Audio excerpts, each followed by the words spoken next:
On today's episode of WatchJRGo, we are back in the shop with the most dangerous thing I've ever bought, hands down, the most dangerous thing I've ever put on this channel.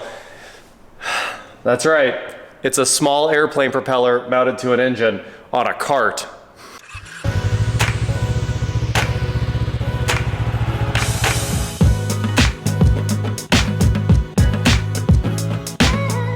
What is going on, guys? I am WatchJRGo, and this is my new fan. The dumbest possible fan anyone has ever built, the most dangerous fan anyone has ever built. I mean, there's almost zero redeeming qualities except it's just freedom. It screams pure American freedom. Somebody put this thing together and we're gonna get it running. Maybe. So this fan popped up on Marketplace and I knew immediately I had to jump in the truck and go buy it. So we did exactly that. This is a custom built cart, it looks like. I don't know if this was ever sold as like an actual package. If it was, I'm sure the company was sued into oblivion for producing such a monstrous device. But I really think somebody must have come up with this. But at the same time, you know, it looks like somebody came up with it, but it's so well designed that it looks like a production product because it has a pretty good stand here. What I will say is it doesn't have wheel chocks and it's basically a whole dang airplane.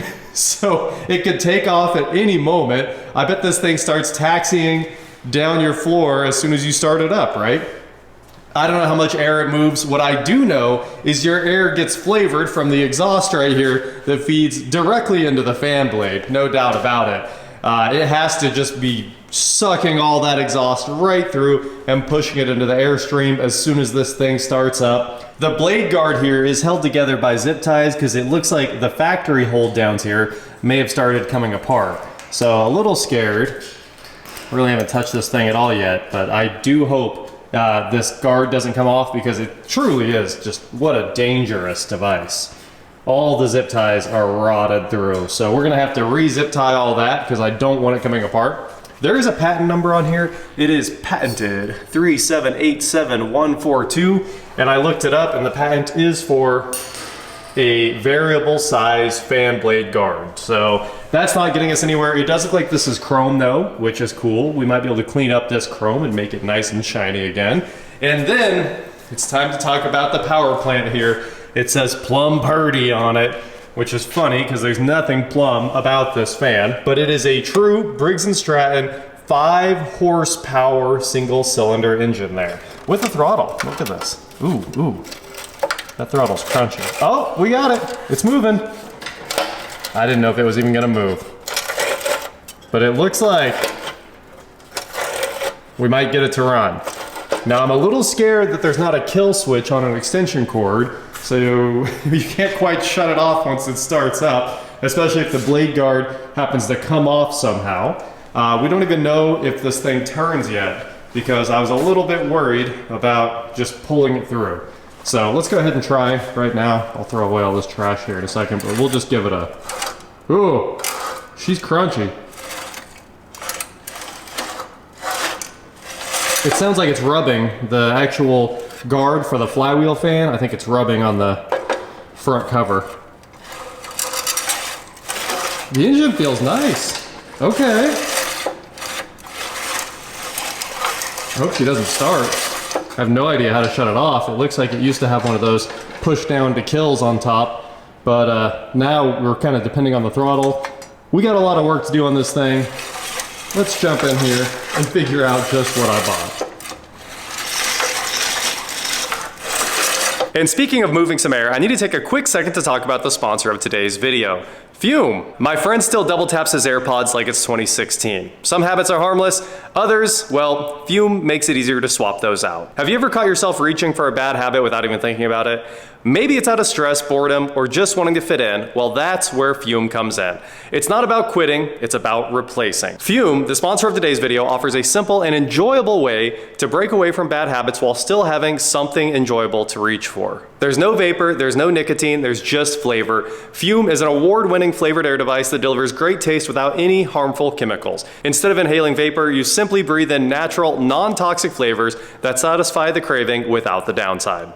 And if you're hanging on to those old habits just because it's something you're used to doing or you want something to fidget with, Fume has your back. It sounds cool when you turn it, and when you change the flavor cartridges there, which are just sticks, kind of like herbal teas, it's magnetic and has a very satisfying click as it falls into place. Over 500,000 people have already made the switch to Fume as part of their habit change journey. If you're ready to try it for yourself, now is the time. For a limited time, if you order the Journey Pack using my code WatchJRGo, you'll get a free Fume topper and awesome accessory to level up your experience. Hit the link in the description below, tryfume.com/WatchJRGo, or scan the QR code on screen to get yours today. Huge thank you to Fume for being the sponsor of today's video and being a continued supporter of automotive creators like me. Now, back to moving some really gross air over here. Here we go. On the back of the propeller it says Banks Maxwell Propeller Company, Fort Worth, Texas. And the propeller does need refinished on this thing. You can see like the varnish is down here, but up here it's all just bare wood. So whatever they sealed it with or varnished it with has all just kind of fallen apart due to age. But guess what, guys? I figured out what it was with a little bit of Google reverse image searching. So I took a picture of it and then hit it with the reverse image search, and immediately it popped up with this exact picture of this one. And when I clicked the link, it said my Facebook account had been hacked. This was from Facebook, I promise you guys. Locked my account, and I had to go through this entire reset procedure because Facebook thought somebody was trying to break in. It was me, I was trying to break in, but I don't know what happened there. We got all that sorted out, but I can't get to the listing that exists for when this was sold in Bentley, Kansas. Not that long ago, I assume, on Facebook Marketplace. So who knows how it got passed through from them to a stone company to me. But with that said, I found the previous listing for it, and then I found similar listings. And it turns out this should be, and probably is, a hot air balloon inflator. That's why they have Briggs & Stratton powered fans. So now we know what it is. It's not just an air mover, because it would be the dumbest air mover of all time. And of course, in hot air balloons, as more hot air goes in, it's just always exchanging the air, so the exhaust fumes and all that stuff, they don't matter at all. So I think what they do is like hold the balloon up on this handle here in the opening of it and then start to blow it full, and then once it's kind of full on the ground, they can start dumping hot air into the balloon and actually get the basket set up and take off. Or maybe the basket's already set up. I don't know how to hot air balloon. Let's be real. Pretty crazy, guys. In the matter of minutes, we've gone from thinking this was just the world's most dangerous fan with an engine on it to finding out that it inflates hot air balloons, and a lot of people like using them for land clearing.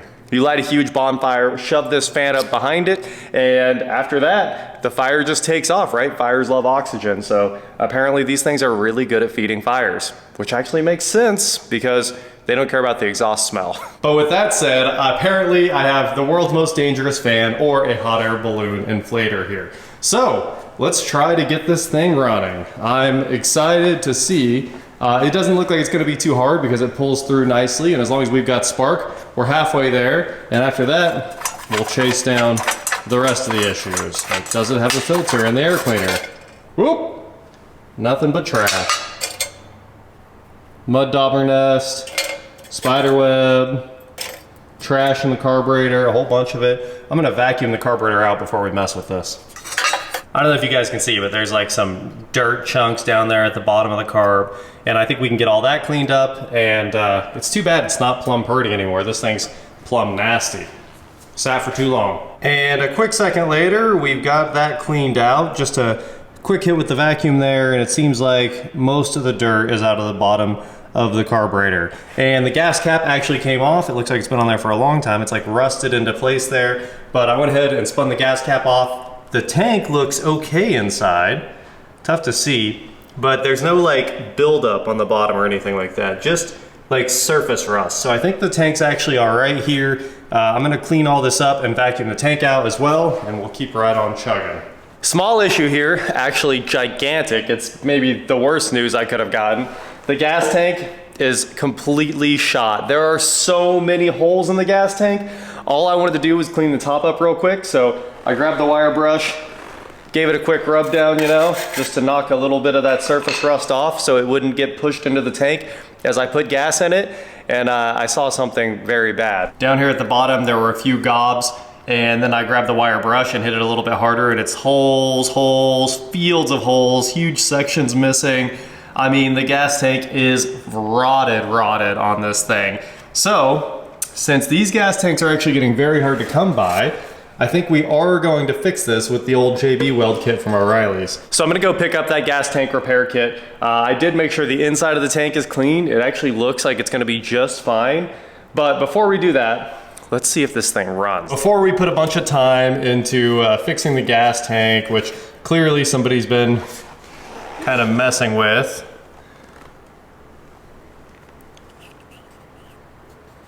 All right, oil looks pretty good. Smells like oil, doesn't smell like gasoline. So we're gonna go ahead and let that oil rock and roll right there. And there's plenty in there too, even though it's been leaking out of that drain plug, plenty of oil. This is another one of those unfortunate, someone filled it up with ethanol gas and it drew a bunch of water and rotted through the gas tank. So that's 2 in a row. This one was supposed to be easy and fun, but it's never easy. So we'll fix the gas tank first. Let's throw a little bit of fuel in this thing, see if we get spark at all, and see if it'll run. Bad news, guys. I just found out this spark plug, which is this super cute Champion CJ8, was finger tagged.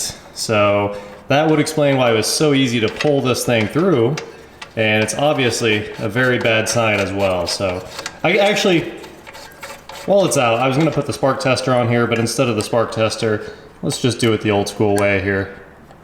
We'll pop the spark plug wire back on, maybe. And then just put that spark plug right there. I don't see any spark. All right, guess we gotta pull the front cover off too. This front cover should be pretty easy. Ooh, smaller than a 1/2 inch, 7/16. Usually these come off in a flash so you can service the mag real quick. It's like a pseudo mag kind of thing. I don't think you'd really call it a mag. There's 3 screws. Oh, it does look like there's a kill switch hanging out down here on the throttle. And I did try to run the throttle to see if that had something to do with our kill switch there.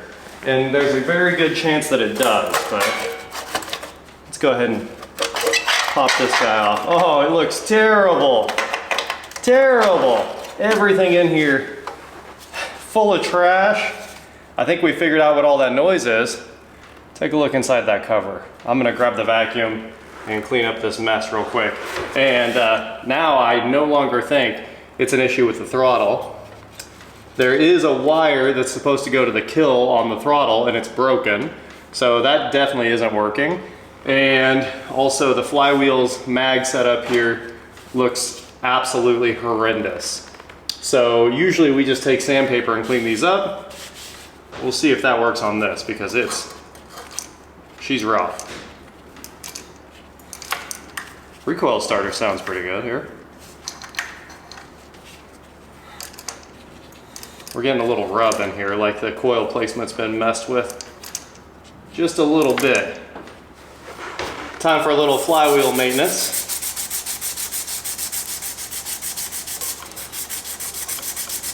Oh, this had some nasty buildup on it over the years.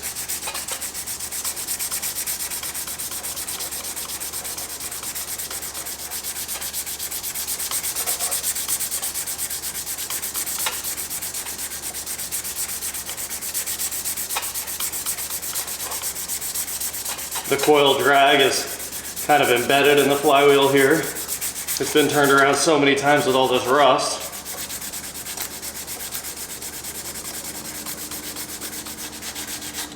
All right, time to vacuum. Well, the flywheel's looking a little bit better here. The question is, are we gonna have spark after all this work? Still no spark, and it might be because this coil is missing a ground or something like that from that wire that's just missing. Well, we're getting deeper and deeper into this engine by the second. We are way farther in than we were during the last update. So I went ahead and pulled the little grill cover off here that's supposed to keep trash from getting sucked into the flywheel fan, and then spun the recoil starter off, which you just beat on it really hard. You hit the tabs here in the opposite direction that the recoil starter runs. There's a washer in there that's got to be lined up as that goes back on. All right, so I'm gonna set this down so it goes back on the way it should. And I got that spun off. Now we have to get the flywheel off of here. And getting the flywheel off is a big pain unless you have the custom puller for these. Now, this was my bread and butter growing up, like I said. So we're gonna go the old school way, which is a little bit unfortunate here. Basically, you just get 2 pry bars behind it and then smack the end of the crank.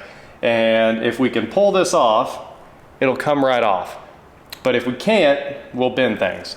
So basically, I'm gonna get this all set up. I got a spot for a pry bar to go right here on this tab on the bottom. And then I'm gonna put the other pry bar right in here, and I'll put a bunch of pressure on it. And then actually, I think I'm gonna use the air hammer right on the end of this and let it try to vibrate the flywheel off the taper.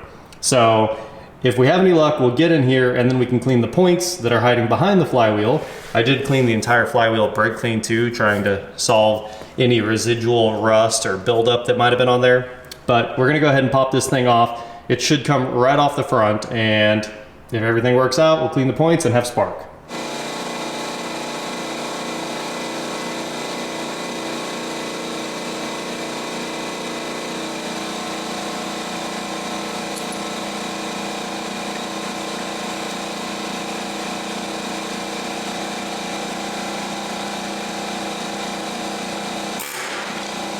Hey! Nice! Now that's a victory right there. I didn't think it was gonna come out that well.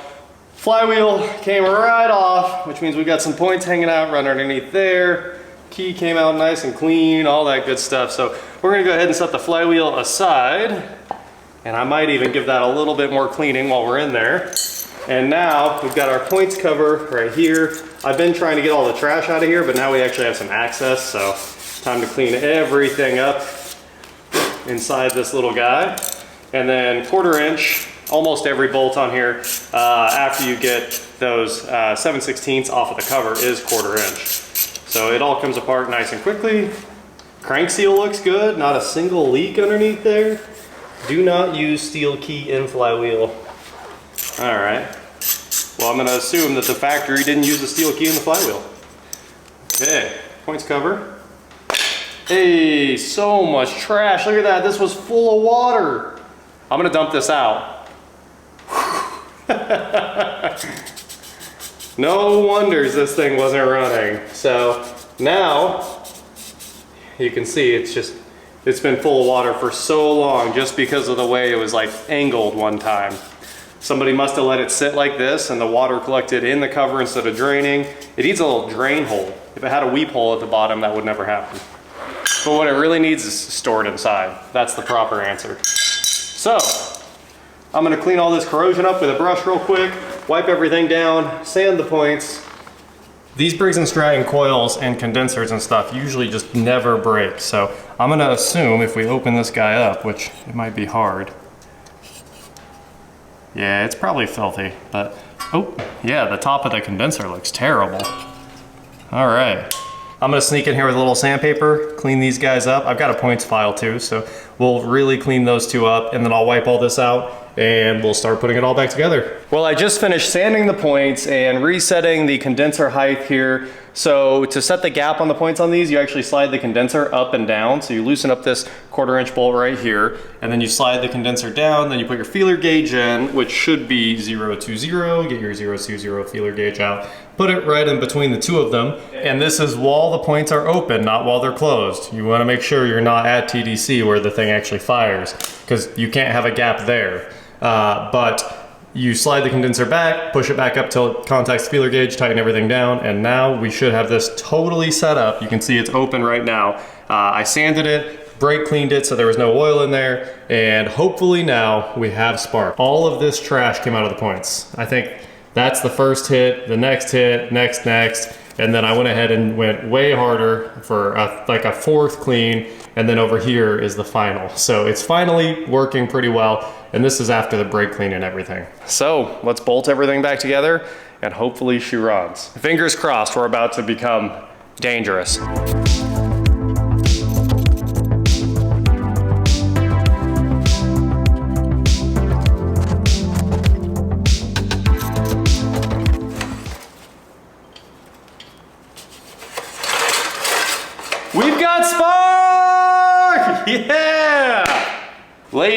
gentlemen, we are back in action. I couldn't be more excited. It was actually just dirty points. So obviously we haven't solved all these problems. We've got plenty more to deal with here, like this gas tank. But for now, I think we might be the first people to get this thing started in a very long time. Even the flywheel had been off before. There were a bunch of marks on the recoil starter there, or the what makes up the actual nut that holds the flywheel on. So somebody had been in here messing around, and it sure wasn't us. All right, with that said, I think she's gonna run. So, ow. We don't know what's what. We'll just put this right in the middle. Squirt a little gas in there. See if it starts.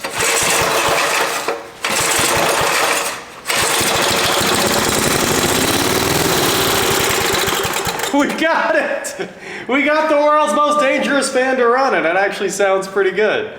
So, now we just need fuel. Time to go fix this tank.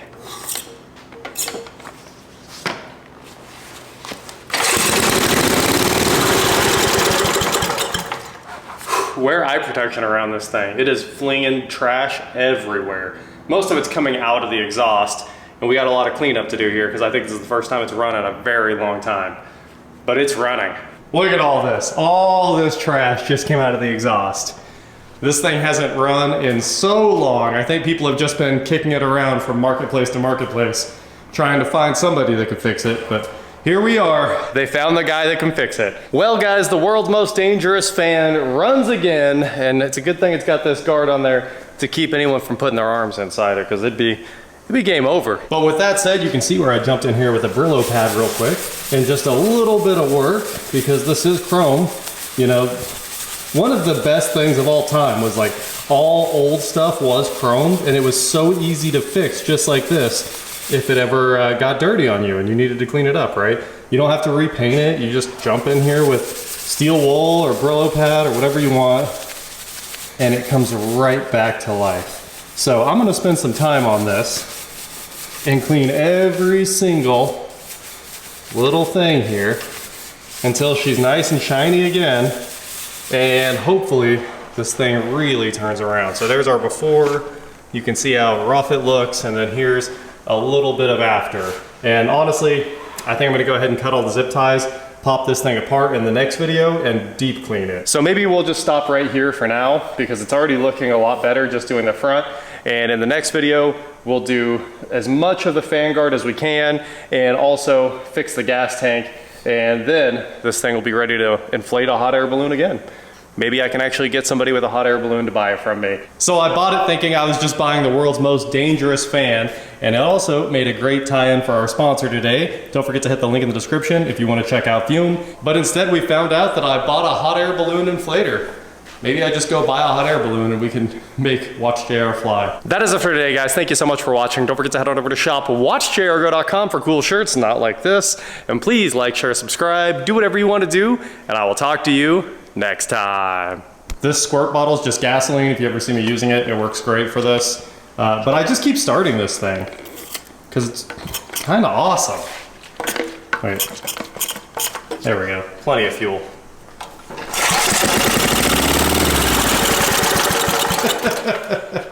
It's so much fun. We'll get her all cleaned up and make the whole thing shine like this, and it'll be so worth it. But this is really a cool piece. Really, really cool. The fan shroud should come off, and somebody should sand down the propeller and re-varnish it. But then we wouldn't have those decals, and they are very cool.